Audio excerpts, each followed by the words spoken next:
The Thing in the Shadows by Donald White. What is it that we fear when the wind howls through the trees with its plaintive voice, and the moon shines down with ethereal light, imparting an eldritch glow to everything it touches? Is it the screech off among the trees, which holds the heart of man in a sudden grip? Or is it the silence, deep and pervading, keeping its secrets in darkness? Fear is a feeling, and a strong one at that. The essence of fear eludes the power of man to discern its true form.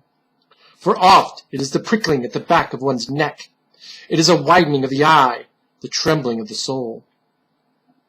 The creeping horrors which steal over the senses bring the unreal into being, to move, to breathe, and to live. But what if one were to know the darkness is fixing them with its gaze, to have the surety that the shadows were truly alive with a hideous presence? What if a man could feel the eyes of malice staring into him, and yet search in vain for the hateful orbs and the one to whom they belong? Trayson gave a heavy sigh. His mind was oppressive, and he could feel the pangs of guilt, as if a knife were slowly sinking into him. The creatures of the night went about their tasks. The predators hunted their prey. The cycle of life and death turned with the world itself. The day pierced the darkness, and the light spread both far and wide.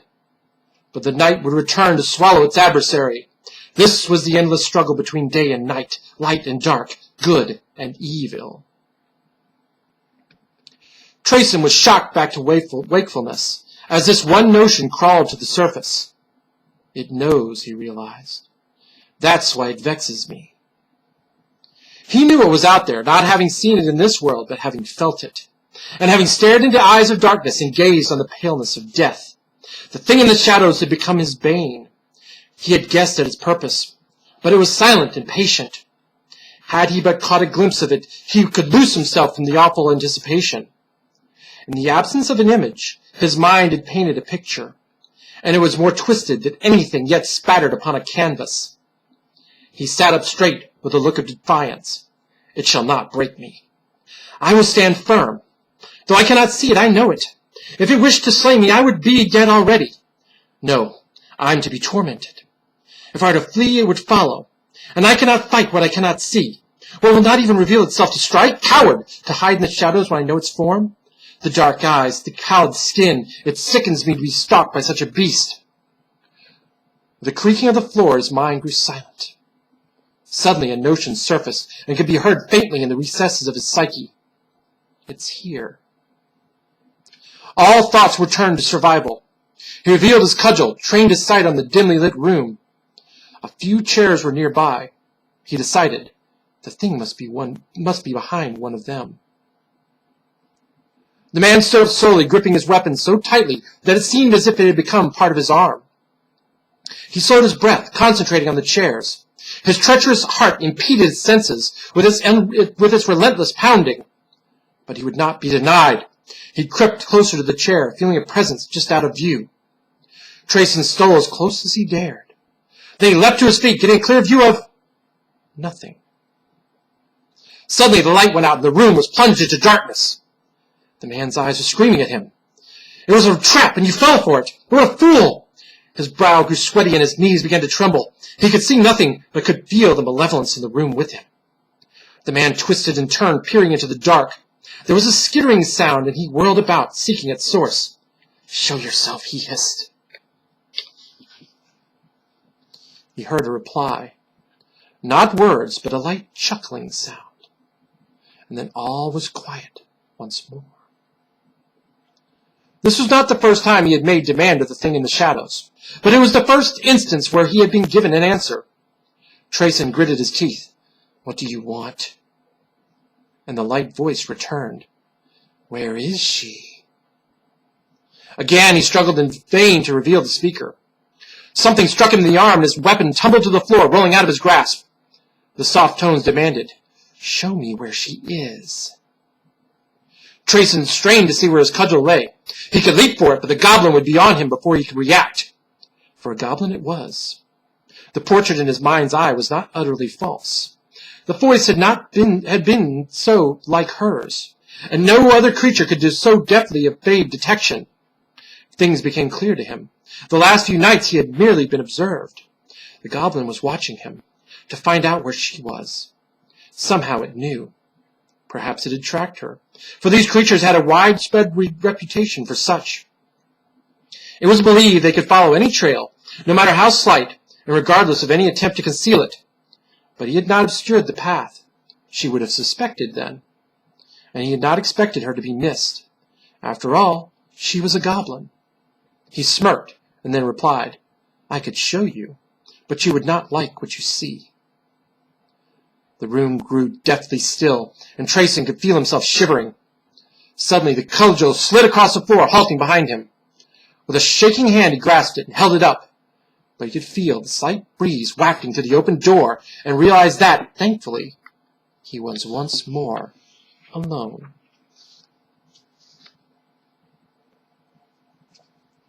Dreams assault the weary mind. The thoughts of the day mix with the inner imaginings, pulling forth confusion and horror. But sometimes an event surfaces like a corpse floating up from its watery tomb to profane the water with its loathsome appearance. And then the mind stumbles unwillingly through its own catacombs, dredging up the monstrosities to be found there.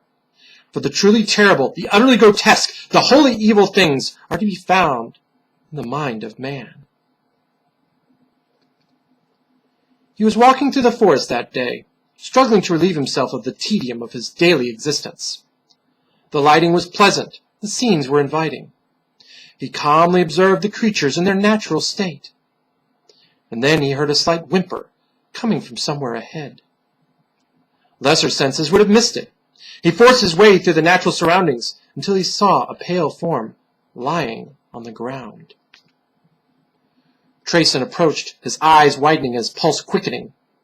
It was alive and struggling to its knees. The steep hill behind it was strewn with many a stone, along with a track of disturbed earth. The man moved closer in an attempt to discern the nature of the thing before him. The skin was a pale gray, and the hair was long and dark.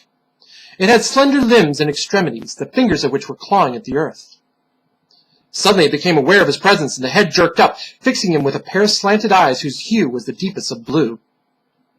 In that instant he beheld a creature whose features were sharp, and the forehead was broad. The lips were thin, and the mouth was small. It tried to pull back at his approach, but gave a moan, favoring one ankle. He knew what this creature was, but had never seen one, except in the inferior images which had been drawn in the pages of books. The thought came to him in the form of a threat, a goblin. He trembled in spite of himself, gripped by a fearful curiosity which held him fast. Trayson wondered, what should I do? Can I flee? Should I stay? He studied the creature's wound, noticing how it had already begun to bruise. Trayson found himself studying that leg a bit more. The creature wore only a loincloth, and studying its chest and slender curves, he guessed it to be female. A sudden desire pulled at him from inside. She was eerie in form and face, but he felt a longing to remain in her presence. It sickened him to feel this way. Goblins were dangerous and threatening, the masters of stealth. And yet here was one who by accident or fate had been left at his mercy. He could feel a tightening in his loins, and his face twisted into a smirk. The creature sensed this, and her eyes grew wide. Trayson quickly mastered himself. "Don't be afraid." She trembled all the more, struggling to move away. He held up his hands. "Please, stay. I won't hurt you." He knelt down beside her. "It seems you've already been hurt." The gobliness glanced down at her ankle and gave a shaky nod. He favored her with eyes full of tenderness. "Please, let me help you." He moved to grab her. She pulled away, wincing. He gave a look of concern, holding his hands up once more. She cocked her head to the side, just staring at him.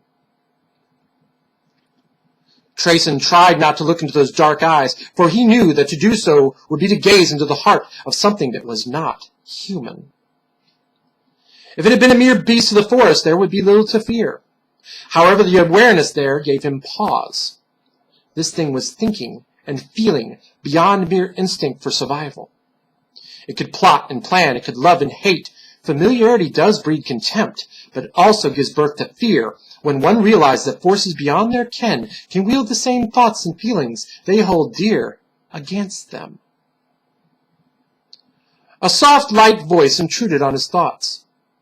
"You will help me?" A sudden smile crept across his features. "You can talk. I am Trayson, and you are?" "Dima. That is my name." He moved closer. "Well, you seem to have had a little fall, Dima." She gave a stiff nod. He chuckled. "It's okay. I'll take care of you. But first you have to trust me." She hesitated. Dima stared down at her ankle. "I cannot walk." Trayson replied, "Then can I carry you?" She nodded. He picked her up carefully, noting how small and light she really was. "Cut your flesh." Trayson turned around suddenly. This new voice was barely above a whisper, a hideous, hissing sound. He jerked his head from side to side. "Who's there?" The voice rasped, "Spill your blood." Dima was gone, and he stood alone among the trees. "What do you want?" "Eat your eyes." The surroundings began to shimmer, and everything turned into a haze. He could feel fingers stroking his hair. "Leave me alone! Cut out your foul tongue!" Trayson fought against unseen forces. He twisted and turned, and then shot upright in bed. He stared fearfully about the room, gaping in horror at the open shutters. He could feel something trickling down his neck. He placed a hand there and stared at the dark liquid clinging to his fingers. Blood! The cut was small, but it could not be denied. Someone had been in his room this night, and he seemed to have a waking memory of something cold and metallic against his skin. The awareness of danger does not compare to the surety that one is imperiled. Though it is frightening to know the beast is watching, to feel the creature's hot breath upon your back opens new realms of terror. The feel of a cold blade against quivering flesh awakens a fear from Stygian depths to stalk once more in the land of the senses. Trayson hastened to secure all shutters and doors. Previously he had wished to see his enemy coming, but having felt the cold hatred of his foe, the man was content to shut himself in against the night. He examined his food stores against the siege to come. They were sufficient. The day existed to make ready, for the night was coming. He would start a fire in the fireplace before he went to sleep. The resulting heat would not be enough to melt the ice within his breast. He noticed that his water supply was insufficient. It might last a day, but certainly not much more. Trayson would have to venture forth to the well. He gave a sigh of relief, realizing that the sun was at its peak. For there would be no shadows for the thing to cling to. If it comes for me now, I will see it. Somehow, that brought him peace. Trayson opened the door and stood on the porch, studying his surroundings. A few birds twittered in the trees. The breeze danced through the grass. He could hear nothing else. Picking up the water vessels, he moved carefully towards the well. The man halted suddenly. He had heard something moving through the bushes. Staring hard into the foliage, he beheld a squirrel emerge and climb up a tree. Trayson took a gasping breath, struggling to still his restless heart. "Calm yourself. It's just an animal." The man moved with stiff legs over to the well. Grabbing the bucket, he lowered it down into the murky depths. He chided himself for his fear. Goblins do not reveal themselves in the light of... His words broke off as something seized his ankles and forced him over the side. He fell headlong into the darkness, grabbing frantically for the bucket rope. Trayson managed to catch hold of it, but the rope merely followed him downward, having nothing to stop it above. The man managed to grasp the other end of the rope, and with a sudden jerk halted his descent. His shoulder joints were in agony, having borne the cessation of the fall. Somehow the rope was still fastened above. Then the realization came to him. It could have killed me in the night if it wanted to. Trayson lowered himself carefully down into the water, so as to take the weight off the rope. He was too weak with exertion to climb back up. He stared at the circle of light far above him. Trayson wondered, why would it cast me down here if it didn't mean to kill me? And why not cut the rope so that I'll be trapped here? And then it came to him. The goblin wants me preoccupied. But why? His eyes went wide and he slammed a fist into the water. It wants to get into the house! He experienced a moment of awful clarity. The beast is searching for something. The water grew impossibly colder. There was but one thing in the house that the goblin would be seeking. Somehow the fear gripped him tighter, forcing its icicles into his depths. He knew what the thing was searching for, and somehow that knowledge boded him ill. It won't find her. It can't. And that prospect held an even greater terror. If the goblin did not find her, then it would know what had happened. Trayson's mind flooded with images of goblin brutality. The knife thrust in the back, the slit throat, eyes that had been gouged out. He gripped the two ropes firmly, and with a muffled scream he pulled himself from the water, gazing madly at the circle of light above. In the depths of darkness, men grope blindly. But where there is light, they claw frantically at the vision which dances before them. It is not because they esteem illumination, but rather because they loathe the maddening solitude of the dark. For the lonesome depths of the deepest blackness confine them to the company of themselves. Men dread to peer into the shadows within, afraid to see the monster glaring back at them. To know the things they fear are much closer than they would wish them to be. To have the assurance that the most sinister of shapes do ride like worms to their very core. Trayson emerged from the well, dragging himself over the side to collapse on the ground. His countenance bore a look of frightened amazement. The rope held, he gasped. It actually held. He shivered from cold and trembled with fear. His knee had struck the interior wall, making his desperate climb all the more difficult. For a moment he merely lay in the grass, his clothes sticking to him and his hair in damp disarray. A drop of water hit his face, and his eyes grew wide. He struggled to a sitting position, staring up at the sky. Darkening clouds obscured the sun, though its silhouette could still be seen. He bent his gaze to observe the house. Every window was shut, but the door stood open, inviting him into the darkness. He grasped at the earth, realizing that he had shut out the fading light. The shadows he feared he had clung to for shelter, and now his dwelling was more of a cave, concealing its secrets within shadowy depths. He ground his teeth, snarling with rage at the cunning of his foe. It has taken advantage of my fear. I've given it a hiding place.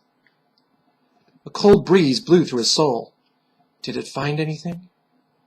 He had been trapped in the well long enough that the creature could have made a thorough search. A gasping whisper within informed him of the truth. It knows. Terrifying realization gave birth to motion, and he struggled to his feet, limping towards the gaping maw of the house.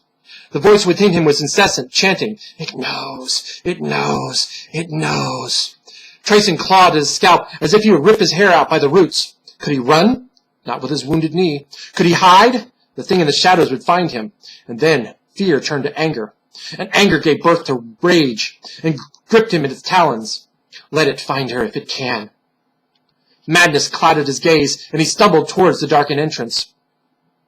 Trayson had stopped shaking now. His demeanor bore the coldness of something dead. He moaned in pain, favoring first his knee and then his aching shoulders. I am coming, goblin. I shall step into your lair. And from the depths he heard a hissing reply. Then come. He could feel the iciness in the thing's tone, and the hideous phrase was uttered once more within him. It knows. Water dripped softly from the sky. Trayson hesitated on the threshold. This was his home, yet it felt like he was poised before the abyss. But he had descended too far into the pit of eternal despair to check his forward motion. He moved forward, and it felt as if the shadows had reached out and swallowed him whole. Madness is a mind gone awry. Fear can provoke it. Anger might set it into motion. The mixture of fear and anger creates a deadly poison which consumes the psyche. But like all things of the mind, madness has levels. It begins as a slight departure from sanity, and ends in a destination so far from rationality that one cannot find their way back. But for most, the journey has not yet reached its end. Trayson stood in that doorway over the precipice of madness. He could feel the abyss reaching for him with its ebony tendrils. His mouth was warped into a pained smirk. He focused his eyes in the darkened room and was able to make out shapes. The goblin was here, somewhere. He found his cudgel in its place by the door. Gripping it in shaking hands, he stepped forward, struggling to discern any movement in the shadows. Goblin. He spoke it in the form of an accusation. I know you're here. You know where I am. He threatened the darkness with his weapon. I believe you heard me approach with my limping gait. The man stared into the silence. You would have heard me anyway, I think. He grinned, baring his teeth. I know what you're looking for. What you found. He shifted towards a window. There was movement somewhere ahead. Trayson halted. If he opened the shutter, the goblin would strike. He moved back to the center of the room. Objects were becoming clearer to him in the gloom. The man chuckled, baring his teeth. I liked her, you know. I had a lot of fun with her. Oh, my apologies. Was she someone important to you? He thought he heard a shuffling sound nearby. The man struggled to make out a form, but could only see the furniture in the room, could only hear the rain pattering on the roof. He bore a scowl and then continued. I chained her up, so she couldn't resist. She gave a despairing moan each time I entered her. The man spun around, hearing the door swing shut behind him. His first thought was to go back and open it. But then he could feel an icy hatred somewhere nearby, and knew that such would be his death. Trayson's breathing grew just a bit heavier. He wiped his forehead and gave an answer to the unspoken question. I killed her, Goblin. That is why you couldn't find her. She struggled to evade my crushing hands. I twisted her scrawny neck and it made the most delightful sounds. He started to laugh, and they gave out a howl as something sharp sunk into his leg. The man swung his club wildly, but he hit nothing. He placed a hand over the wound, and his palm grew damp with a liquid substance trickling downward. Trayson limped forward, struggling to remain standing. Very well, Goblin. You struck deep. I cannot escape. Come and finish your work. From the depths of the room, he heard a hissing reply.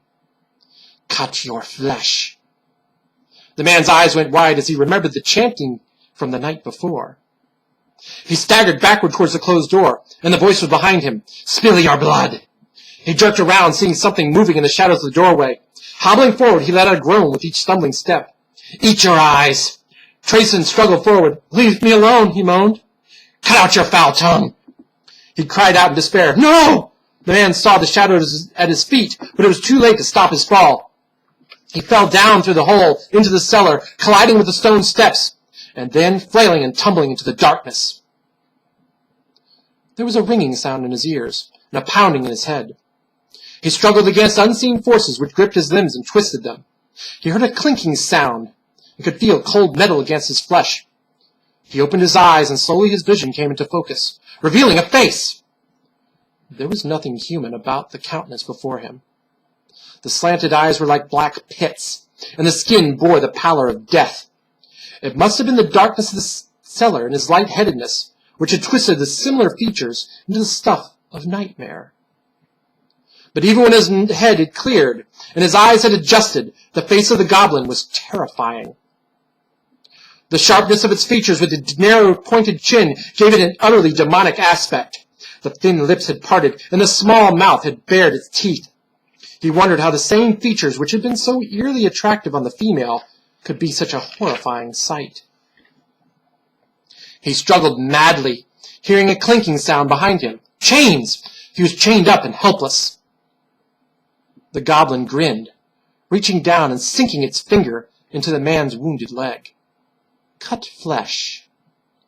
It pulled its hand back into view, examining the dark liquid clinging there. Spilled blood. And then the creature stared hard into the man's face. The sharp dagger came into view. The goblin chuckled softly. And now, for those eyes.